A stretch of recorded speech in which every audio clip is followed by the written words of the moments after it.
Hello welcome to my YouTube channel. My name is Muzammil.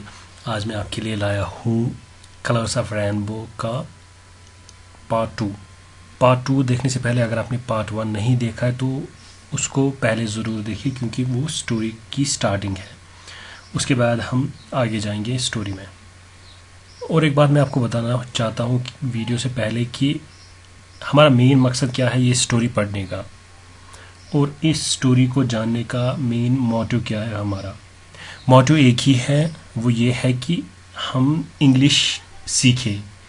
इस lesson में जो sentences आए हैं वैसे ही सेंटेंसेस अगर कभी हमें बोलने पड़े तो हम वो सीख लें कि उनको किस तरीके से हम बोलें। उस हालत में अगर हमें कुछ बोलना हो, वैसे ही हमारी पोजीशन हो कभी, तो तब हम कैसे बोलें, ये हमें सीखना है इस लेसन से। अगर हमें सिर्फ स्टोरी याद रखनी है, सिर्फ स्टोरी पढ़नी है, तो वो हम किसी दूसरे लैंग्वेज में भी कर सकते हैं। सिर्फ इंग्लिश में ये क्यों है? क्योंकि हमारा जो मेन मकसद है वो ये है कि हम इस सेंटेंसेस की सिचुएशन को यूज़ करके इंग्लिश लैंग्वेज सीखें। ऐसे ही कभी अगर हमारे साथ ऐसी सिचुएशन हो, ऐसे हालात हो, तो हम भी उसको इंग्लिश में बयान कर सकें। That is the main motive behind the story. तो आइए स्टोरी स्टार्ट करते हैं। इससे पहले हमने पढ़ा कि जो राइटर है, नरेटर है, वो खिड़की पे बैठा हुआ होता है, वहाँ से रेनबो देखता है। उसकी जो बेटी है वो उसके साथ बातें करती है, फिर अल्टीमेटली उसका झगड़ा हो जाता है अपनी बीवी के साथ। तो फिर उनकी जो माँ आती है वो उन्हें कहती है कि आप आपस में क्यों झगड़ते हो। तो देन वी हैव आगे, you are grown up now, आप तो बड़े हो गए हो। ये नरेटर की माँ उसे बोल रही है। You should think about your children also, आपको अपने बच्चों के बारे में भी सोचना चाहिए। What impression will they carry and cherish, इससे वो क्या सबक सीख लेंगे, क्या वो याद रखेंगे, यानी कि उन पे क्या असरात पड़ेंगे। What impressions will they carry and cherish, वो आगे क्या सीखेंगे, वो कौन सी आपकी बातें याद रखेंगे आपके बच्चे। I slipped my shoes on and went out, मैंने अपने जूते पहन लिए और मैं बाहर निकल गया। I return late at night, ये बाहर निकला उसके बाद देर रात को घर आ गया। I return late at night. I took my morning meal out and spend the afternoon in a cinema hall, जो सुबह का खाना था वो मैंने बाहर ही खा लिया। I took my morning meal out, it means here कि मैंने जो सुबह का मुझे खाना था वो मैंने बाहर ही खा लिया।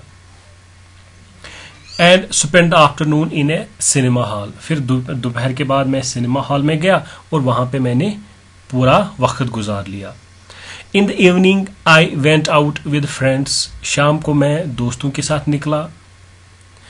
Bye now my anger had subsided, अब तक जो मेरा गुस्सा था वो शांत हो गया था। सबसाइड हम कहते हैं कि जब कोई चीज शांत हो जाती है, यानी कि कोई चीज उफान पे होती है, जब वो वापस अपनी असली पोजीशन पे आती है तो हम कहते हैं कि सबसाइड हो गया, यानी कि उसका जो गुस्सा था वो ठंडा हो गया। If you ask me, actually I was feeling homesick, अब सच अगर मैं कहूंगा तो मुझे घर की याद आ रही थी। फीलिंग होम सिक मीन्स घर की याद आना। यहाँ पे if you ask me, actually I was feeling homesick, अगर आप मुझसे पूछोगे तो मुझे घर की याद आ रही थी। When I returned the kids had gone to sleep, जब मैं वापस आ गया जो बच्चे थे वो सो गए थे। My wife was sitting all bye her self, मेरी जो बीवी थी वो अकेले बैठी हुई थी। Sitting all bye her self means अकेले बैठना। You must remember those phrases. My wife was sitting all bye her self, वो अकेले बैठी हुई थी। एज सुन एज शी सा मी, जो ही उसने मुझे देखा। She went to the kitchen and brought me food in a thali, जो ही उसने मुझे देखा वो किचन में चली गई और मेरे लिए थाली में खाना लेके आई। माई एंगर हैड गॉन, मेरा जो गुस्सा था वो खत्म हो चुका था। But looking at her face I felt that her anger had also disappeared, living behind only sadness and regret. लेकिन जब मैंने उसके चेहरे की तरफ देखा तो मुझे ऐसे महसूस हो गया कि उसका जो गुस्सा था वो भी गायब हो गया था, और अब बचा क्या था? उदासी और पछतावा। रिग्रेट मीन्स पछतावा, यानी कि जब आप किसी चीज़ के बारे में कोई गलती करते हो, फिर आप रिग्रेट करते हो, आप पछताते हो कि मैंने ये क्यों किया। तो इसी तरह अब उसके चेहरे पे वो उदासी दिख रही थी और पछतावा दिख रहा था कि ऐसा क्यों हुआ था, हमने झगड़ा क्यों किया था। In order to keep my pride I said, I am not going to eat, I will go out without food and it will be good if I die. Good riddance for you also. अपना जो फख्र था, अपनी जो pride थी, वो कायम रखने के लिए मैंने क्या कहा? मैं खाना नहीं खा रहा हूं, मुझे खाना नहीं खाना, मैं आज भूखे ही सो जाऊंगा। और अच्छा होता, ये अच्छा ही होगा अगर मैं मर ही जाता। Good riddance for you also, आपको भी छुटकारा हासिल हो जाएगा। गुड रिडेंस मीन्स छुटकारा हासिल होना। तो ये उसके अल्फाज थे। It was apparent that I had not gone without food and I had my fill. ये वाज़ेह तौर पे दिख रहा था, ऐसे मैं कह रहा था जुबानी कि मुझे खाना नहीं खाना, मैं बगैर खाए ही सो जाऊंगा, लेकिन ज़ाहिरी तौर पे ये दिख रहा था कि मैंने खाना खाया है। And I had my fill means मैंने पूरा पेट भर के खाया है, मैंने खाना खाया है। You can just remember this sentence and use it. I had my fill. On the other hand, she had not eaten since morning. एक तरफ से मैं था जिसने पूरा खाना खाया था, और दूसरी तरफ से वो थी जिसने सुबह से कुछ भी नहीं खाया था। Her face showed it, जो कि उसके चेहरे पे दिख रहा था। It was wan and weak. वो बहुत कमजोर था। Wan and weak is phrase जो हम यूज कर लेते हैं, बहुत कमजोर, wan and weak. But I kept up my manly order. मैंने क्या किया? मैंने अपना जो मर्दाना वो होता है ना, प्राइड, ईगो, मैंने उसको बरकरार रखा। I kept up my manly order. This is H silent. Order means excessive pride, यानी कि मर्दाना वाला ईगो जो था वो मैंने कायम करके रखा। With her head down, she said feebly, "Now come on. Please eat. Forgive me. It was my fault." अपना सर नीचे झुका के उसने कहा बड़े आहिस्ता से, फीबल मीन्स बड़े आहिस्ता आवाज से, कम ऑन, प्लीज ईट, चलो अब खा भी लो, forgive me, it was my fault, अब मुझे ही माफ कर दो, ये सारी मेरी खता थी। No, I am the one to blame. I won't eat. Leave me alone. नहीं, सारी खता तो मेरी ही थी, मैं नहीं खाऊंगा, मुझे अकेला छोड़ दो। If you don't eat, how can I eat? Spit out this anger. अगर आप नहीं खाओगे तो मैं कैसे खाऊंगी? इस गुस्से को छोड़ दो। Spit out means छोड़ दो, अब फेंक दो। अब इस गुस्से को छोड़ दो। Why be angry with food? खाने से क्यों गुस्सा करना? What was said, जो भी हुआ सो हुआ, यानी कि जो सुबह हुआ वो हो गया, अब छोड़ो। And after all, what is it that I said? आखिर मैंने क्या कहा? इतना भी मैंने क्या कहा? You get angry very quickly, आपको बहुत जल्दी गुस्सा आ जाता है। I don't know what has happen to you these days, मुझे नहीं पता आपको क्या हुआ है, आजकल आपको क्या हो गया है, आपको बहुत ज्यादा गुस्सा आ जाता है। Not me alone, something had gone awry with you also, सिर्फ मेरे साथ ही नहीं, आपके साथ भी कुछ गलत हुआ है। ओराई मीन्स नॉट राइट, यानी कि जो ठीक ना हो, आपके साथ भी कुछ ठीक नहीं है, सिर्फ मैं ही गलत नहीं हूं। If you find it difficult to cope with all this, you should have asked your father to marry you in a well to do family where you could get a bag of rupees every day. अगर आपको इतना ही मुश्किल हो रहा है इसके साथ निमटना, यानी इन चीजों के साथ कूप अप होना, इन चीजों के साथ निमटना, इन चीजों का सामना करना, तो आपको कहना चाहिए अपने बाप को कि वो आपकी शादी एक अच्छे अमीर घर में कर लेता, जहां पे आपको रोज पैसों का ठेला मिल जाता। ये उसका हस्बैंड कह रहा है कि अगर आपको इतना मुश्किल हो रहा है, इतनी प्रॉब्लम हो रही है, तो आपको अपने पापा को कहना चाहिए था, अपने फादर को कहना चाहिए था कि वो आपकी शादी किसी अमीर खानदान में कर ले जहां पे आपको रोज पैसे के बैग्स मिलते, पैसे के थैले मिलते। वेल टू डू मीन्स अमीर खानदान, यानी कि जो बहुत ज्यादा रिच हो। She remonstrated with loving fretfulness. Remonstrate हम बोलते हैं, डिमॉन्स्ट्रेट मीन्स एहतजाज करना, रिमॉन्स्ट्रेट मीन्स आर्ग्यूमेंट के साथ एहतजाज करना। एक जब आप एहतजाज करते हो आर्ग्यू करके, तो उसने आर्ग्यू करके एहतजाज किया, बट थोड़ी सी घबराहट के साथ भी, यानी कि वो थोड़ी सी घबराई हुई थी। फ्रेटफुल मीन्स घबराहट के साथ। Alright, now come and have your food. चलो ठीक है, अब आ जाओ, अब खाना खा लो। I don't need any bags of rupees. मुझे पैसों के थैले नहीं चाहिए। Simultaneously she caught hold of my arm and made me sit down to ईट।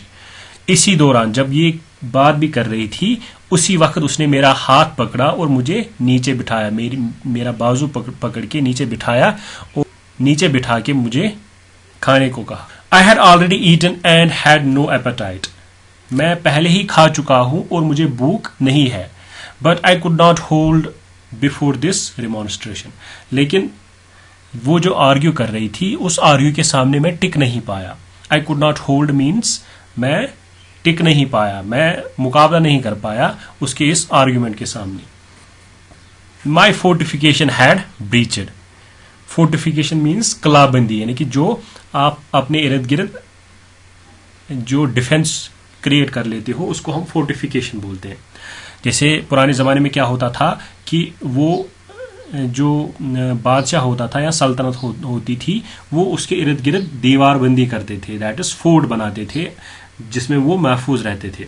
उसने जो अपने इर्द गिर्द कलाबंदी की थी कि मैं बात नहीं करूंगा, मैं उसके साथ अच्छे से बर्ताव नहीं करूंगा, वो खत्म हो चुका था। I washed my hands and broke a morsel of chapati. मैंने अपने हाथ धो लिए और रोटी का एक लुकमा काट लिया। मोर्सल हम बोलते हैं लुकमा, कि एक टुकड़ा, उसको मैंने काटा। She seated herself close by and began fanning me with a hand fan. I dipped the morsel in the vegetable curry and looked at her. उसने अपने आप को बिठाया, यानी कि वो मेरे पास आके बैठ गई, मेरे नजदीक बैठी और वो हाथ से बने हुए पंखे से हवा दे रही थी मुझे। Began fanning with a hand fan means हाथ से वो मुझे, हाथ के पंखे से वो मुझे हवा दे रही थी। I dipped the morsel in the vegetable curry and looked at her. मैंने वो मोर्सल, जो रोटी का टुकड़ा था, वो उस सब्जी के सालन में डुबोया, करी मीन सालन, एंड लुक्ड एट हर, और उसकी तरफ देखा। She appeared to me like the incarnation of Sita. वो मुझे ऐसे लग रही थी कि सीता जो है वो फिर से इंसान की शक्ल में आ गई है। Incarnation means human form. जो सीता देवी है वो इंसान की शक्ल में जैसे मेरे सामने वो हो। My hands holding the morsel automatically move towards her mouth instead of mine. मेरे हाथ में जो रोटी का टुकड़ा था वो खुद ब खुद उसके मुंह की तरफ चला, मेरे उसके मुंह की तरफ गया, इसके बजाय कि मैं वो अपने मुंह में लेता, मैं वो खुद खा लेता, मैंने वो उसके मुंह की तरफ लिया। She pushed my hand back to my mouth and said, oh no, now eat. उसने मेरे हाथ को वापस धक्का दे दिया मेरे मुंह की तरफ और कहा, ओह नो, अब खा भी लो। I pushed my hand again towards her mouth and disregarded her, oh no, forced the morsel into her mouth. मैंने अपने हाथ को फिर से वापस धक्का दे दिया उसके मुंह की तरफ, और उसने जो ओह नो किया था उसकी कोई कदर नहीं की, यानी कि उसके बारे में तवज्जो नहीं दी, और इस लुकमे को उसके मुंह की तरफ मैं लेके गया। She grasped not only the morsel but also my finger with her teeth and I howled out in pain. उसने सिर्फ रोटी का टुकड़ा नहीं पकड़ा, उस रोटी के टुकड़े के साथ उसने मेरी उंगली भी पकड़ी अपने दांतों के नीचे। And I howled out in pain, और मैंने आह भर ली, मैंने चीखा उस दर्द की वजह से जब उसने मेरी उंगली को काटा उस रोटी के टुकड़े से, यानी कि प्यार से उसने मेरी जो उंगली है वो भी काटी। She released my finger instantly and said in panic, "Quiet, the kids will be awakened." Then both of us burst into laughter. उसने मेरी उंगली जो थी वो जल्दी ही छोड़ी और जल्दी ही पैनिक में हड़बड़ाहट में कहा, चुप हो जाओ, बच्चे जाग जाएंगे। और उसके बाद हम दोनों जो थे वो बहुत फूट के हंस रहे थे। हम दोनों की फिर हंसी निकल गई। The next morning when my wife brought tea to me, Munni was waking up. बिट्टी। दूसरे सुबह जब मेरी बीवी ने मेरे लिए चाय लाई तो मुन्नी जो थी वो बिट्टी को उठा रही थी। Get up Bittu, see Papa and Mummy who were cross with each other are friends again and are talking to each other. देखो, मम्मी और पापा जो कल एक दूसरे के साथ आपस में लड़ रहे थे। Who were cross with each other here means आपस में झगड़ रहे थे, वो एक दूसरे के खिलाफ जो कल थे। Cross with each other means opposite to each other, यानी कि एक दूसरे के खिलाफ जो कल लड़ रहे थे। Are friends again and are talking to each other, वो फिर से दोस्त बन गए हैं और एक दूसरे के साथ बात कर रहे हैं। We both laughed, हम दोनों ने ये सुन के हंसा। Half an hour later when I was having my bath, I heard Munni saying, "Ah, Bittu, there is the swing of Gudda Guddi in the sky again." And Bittu was saying, "Yes, Munni, but its colors are brighter today." फिर आधे घंटे के बाद जब मैं नहा रहा था तो मैंने सुना मुन्नी कह रही थी, "आह बिट्टू, बिट्टू देखो, जो झूला है गुड्डा गुड्डी का वो फिर से आसमान में आ गया है।" और बिट्टू ने उसे वापस कहा, हाँ मुन्नी आ गया है, और उसके जो रंग है वो और भी चमकीले हैं इस वक्त। मतलब जो खुशी थी वो अब फिर से वापस आ गई थी। That is what it means, its colours are brighter today. So that's the story.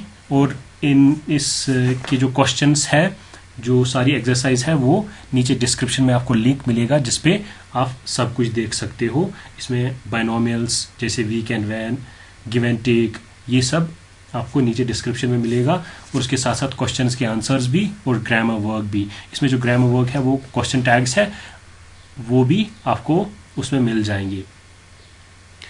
So that's the end of the story, and my suggestion again is that we should use those sentences, we should learn how these sentences are spoken, कि कैसे हम अपनी बातों को बता सकते हैं।